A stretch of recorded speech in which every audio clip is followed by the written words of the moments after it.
एक जवाब होता है, तुम हिंदुस्तान के प्राइम मिनिस्टर हो, तुम्हें हिंदुस्तान की फॉरेन पॉलिसी का बेड़ा गर्क कर दिया। लोग सवाल करते हैं दानिश्वर कि भाई ये क्या हुआ, आप इसराइल के साथ कैसे चले गए? जवाब सिर्फ एक है, मुस्लिम दुश्मनी, भक्तों के विश्व गुरु हैं, ये कहाँ खड़े हैं? वो एक इसराइल का नेतन्याहू, एक ट्रंप और मौसूफ विश्व गुरु। यूएन की जो अभी रिपोर्ट आई है, 20,000 बच्चों को कैसे मारा है, दुनिया उछल पड़ी, दुनिया ने कंडेम किया, लेकिन विश्व गुरु ने नेतन्याहू पे कुछ नहीं बोला। ये किस सफ में खड़े हैं? ये जालिमों के सफ में खड़े हैं या इंसाफ के सफ में खड़े हैं? बहुत चिल्लाते थे माय फ्रेंड बाराक ओबामा और उसको गले लगा लगा के, लेकिन ओबामा ने जो किताब लिखी है, अगर आपने पढ़ी हो, उसने दुनिया के लीडरों का जिक्र किया है, मोदी का नाम तक नहीं लिया उसने। आप सोचिए तो कि जो टारगेटेड कम्युनिटी बच्चों को मारे, उस पर भी तुम्हारा बयान ना आए। नेपाल तुम्हारे साथ नहीं, चाइना तुम्हारे साथ नहीं, बांग्लादेश तुम्हारे साथ नहीं, भूटान तुम्हारे साथ नहीं, कोई मुल्क बताओ तो तुम किसके ताल्लुकात हैं? ये भक्तों का विश्व गुरु जो हैं, इन्होंने बेड़ा गर्क कर दिया। विश्व गुरु जो हैं, इन्होंने बेड़ा गर्क कर दिया हमारा। हिंदुस्तान में जो कुछ किया वो तो किया ही है, दुनिया में हम आइसोलेट होकर रह गए। ईरान से हमारा बहुत पुराना ताल्लुक़ था, हमने ईरान को छोड़कर जो इसराइल का साथ दिया, कोई जी होश आदमी, लोग सवाल करते हैं दानिश्वर कि भाई ये क्या हुआ, आप इसराइल के साथ कैसे चले गए? जवाब सिर्फ एक है, मुस्लिम दुश्मनी। इसराइल मुसलमानों का शदीद दुश्मन, मोदी का इसीलिए दोस्त है। कोई और रीज़न समझ में नहीं आता। हमारी तिजारत भी उन्हीं के साथ, हम पेट्रोल ईरान के साथ ख़रीदते थे, हमारी सैकड़ों साल की तहजीब मुश्तरका है। कोई सेंस नहीं है कि आप ईरान के ख़िलाफ़ जाके यहूदियों के साथ जाएं ऐसे वक्त पर जबकि वो जुल्म और सितम ढा रहा हो। आज आप देखिए कि इनको ये गलतफहमी थी कि ईरान और अरब की लड़ाई होगी और हम फ़ायदा उठा लेंगे, और पहले ही दिन जिस दिन बम इन्होंने मारा था और खामेनी साहब को शहीद किया था, उसी दिन मैंने कह दिया था, भूल जाओ कि अरब मुल्क तुम्हारे साथ आएंगे, वो ईरान के साथ जाएंगे, ईरान कभी पीछे नहीं हटेगा। और कल जो यहाँ से वफ्द भेजा गया, फॉरेन मिनिस्टर भी नहीं भेज सकेंगे, इसलिए कि कहीं नेतन्याहू या ट्रंप नाराज़ ना हो जाए। ट्रंप जो बयान देते हैं हाजिर जनाब, ये हैं विश्व गुरु। आपने देखा सऊदी अरेबिया से लेकर सबके लोग गए हैं वहाँ।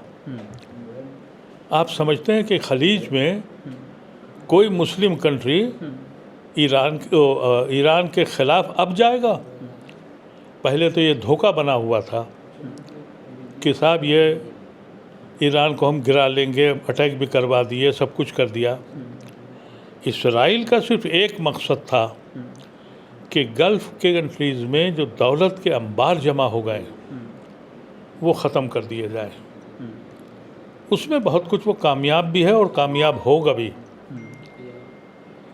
जो ये दौलत कमाई पेट्रोल के ज़रिए और मुख्तलिफ़ ज़रिए से, अरबों ने अरब हाकमी यानी अरब को मैं नहीं कह रहा, उनके जो हुक्मा हैं, उनके जो बादशाह हैं, वो पैलेस, मॉल, बड़ी बड़ी बिल्डिंगें बनाते रहे और ईरान अपने असलहा तैयार करता रहा, गरीबी में रहा, मुफलिसी में रहा। उसके बारे में कहा गया ये बड़ा गरीब मुल्क है, इतनी आमदनी कर रहा है, लेकिन उनके दिमाग था, उन्हें मालूम था कि यहूदियों का प्लान क्या है, ग्रेटर इसराइल का तस्वुर क्या है। हर बच्चे को मालूम है, ये अरबों को नहीं मालूम था। लेकिन ये जो भक्तों के विश्व गुरु हैं, ये कहाँ खड़े हैं? वो एक इसराइल का नेतन्याहू, एक ट्रंप और मौसूफ विश्व गुरु कहाँ जा रहे हैं? छोटे छोटे जजीरों में, छोटे छोटे जजीरों में जाके फ़ोटो खिंचवा रहे हैं। यूएन की जो अभी रिपोर्ट आई है, 20,000 बच्चों को कैसे मारा है, दुनिया उछल पड़ी, दुनिया ने कंडेम किया, लेकिन विश्व गुरु ने नेतन्याहू पे कुछ नहीं बोला। ये किस सफ में खड़े हैं? ये जालिमों के सफ में खड़े हैं या इंसाफ के सफ में खड़े हैं? बेशर्म इंसान है ये। दुनिया में जो रही सही कसरत है, दुनिया में सबसे ज़्यादा जो नफ़रत जो इस वक्त लोग कर रहे हैं वो इसराइल से कर रहे हैं। दुनिया में सारी यूएन की रिपोर्ट आने के बाद और जो लोग उनके साथ थे, यानी आप देखिए ट्रंप के साथ यूरोपियन यूनियन हट गई, उनके जो यूरोपियन यूनियन ने उनका साथ छोड़ दिया, जितने अलायंसेस थे उनके वो सब हट गए। लेकिन हमारे विश्व गुरु सिर्फ एक ही खुशी है उनको, और वो सिर्फ चिंगारी जो दिल में है नफ़रत हमसे, तो दो नफ़रत मिलने वाले गले मिल जाएं। कहीं ऐसा मुझे ये बात कहने में बिल्कुल कोई शर्म नहीं है। एक जवाब होता है, तुम हिंदुस्तान के प्राइम मिनिस्टर हो, तुम्हें हिंदुस्तान की फॉरेन पॉलिसी का बेड़ा गर्क कर दिया, और तुम्हें अगर चाहिए था तो तुमको जाके वो सब चीज़ें ठीक कर लेनी चाहिए थी। तुमने उसके कंडमनेशन तक को नहीं किया, यहाँ तक कि जब उनका यहाँ भेजा गया तो एक सेक्रेटरी भेजा, तो कितना बेइज्जत किया। लेकिन हिंदुस्तान की आवाम ईरान के साथ थी, और ये शुक्रगुजार होना चाहिए हिंदुस्तान की हुकूमत को, यहाँ की आवाम के बारे में उन्होंने जो मोहब्बत और जो साथ दिखाया, ये हिंदुस्तान की तहज़ीब का एक हिस्सा है।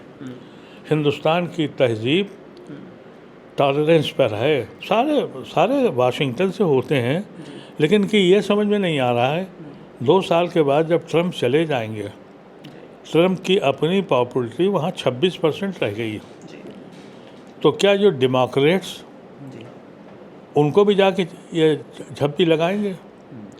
और क्या झप्पी लगाने से फॉरेन अफेयर्स हो जाता है? बहुत चिल्लाते थे माय फ्रेंड बारक ओबामा, और उसको गले लगा लगा के, लेकिन ओबामा ने जो किताब लिखी है वो अगर आपने पढ़ी हो, उसने दुनिया के लीडरों का जिक्र किया है, मोदी का नाम तक नहीं लिया उसने तारीफ़ किसकी की है? मनमोहन सिंह की। और ये बताए भक्तों को कि तुम गले लपक के माय फ्रेंड, वो समझते हैं कि ये फॉरेन पॉलिसी है। इन्होंने पूरे अपने को अमेरिका में अलग कर दिया। आपको मालूम है कि सबसे ज़्यादा लोग अमेरिका में हिंदुस्तानी निकाले जा रहे हैं, एहसास ही नहीं है इनको। आज मैंने देखा न्यूजीलैंड ने इंडिया के इमिग्रेशन पे पाबंदी लगा दी। ये है इनका साथ, ये है इनकी पॉलिसी। आप सोचिए तो कि जो टारगेटेड कम्युनिटी बच्चों को मारे, उस पे भी तुम्हारा बयान ना आए। जालिमों की सफ में खड़े हो और विश्व गुरु कहते हो। नेपाल तुम्हारे साथ नहीं, चाइना तुम्हारे साथ नहीं, बांग्लादेश तुम्हारे साथ नहीं, भूटान तुम्हारे साथ नहीं। भाई पाकिस्तान तो दुश्मन है ही है पुराना, वो तो है ही है। कोई मुल्क बताओ तो तुम किसके ताल्लुकात हैं? उस मुल्क से दोस्ती कर रहे हो जो कई हज़ार किलोमीटर तुमसे दूर है, और जिसका तजुर्बा हमेशा से है धोखा दिया है। जब इंदिरा गांधी पाकिस्तान से सन 71 में लड़ रही थी, तो बेड़ा चला और इंदिरा गांधी चाहिए थी प्राइम मिनिस्टर। उसने कहा कि कोई बेड़े की परवाह नहीं, और क्या किया? वो बेड़ा भाग गया। यही बेड़े आए थे ईरान में भी, हम देख लेंगे। ईरान ने कहा हम तुमसे दें, उसके ऊपर डिपेंड कर रहे हैं। और कहते ये हैं कि इस्राइल ने हमें बहुत असलहा दिया था ऑपरेशन सिंदूर में, ये उनका बयान है, बहुत मदद की थी। उनके असलहे को तो ईरान ने ऐसी की तैसी कर दी, और ट्रंप ने ओपनली ये बयान दिया कि अगर हम अपने असलहे हटा लें तो तुम 2 दिन में मर जाओगे। उस मुल्क के पीछे तुम इसलिए साथ हो कि वो मुस्लिम दुश्मन है। ये तो सोच है, बदनसीबी है इस मुल्क की कि जिस मुल्क में नेहरू, इंदिरा और वाजपेयी ऐसे प्राइम मिनिस्टर और मनमोहन सिंह ऐसे प्राइम मिनिस्टर आए हो, एक इस तरह का जाहिल आदमी आ गया जिसको मुल्क की परवाह नहीं।